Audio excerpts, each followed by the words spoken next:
Hello everybody and welcome. In this video I'm going to show you how to pair your Earbuds Edifier Neo Dots with your iPhone.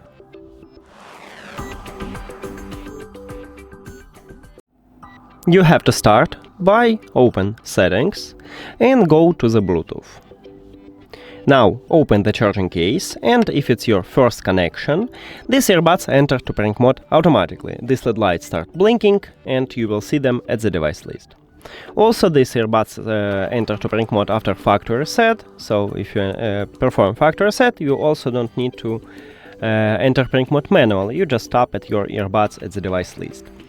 But we can also enter pairing mode manually by press and hold connectional button, what located at the right side of your earbuds. You just press and hold, and you wait until the LED lights start blinking white, like what I have right now.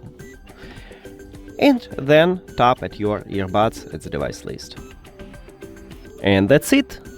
Thank you for watching this video. If you found it helpful, please consider subscribing to the channel and leave the like on the video. See you later!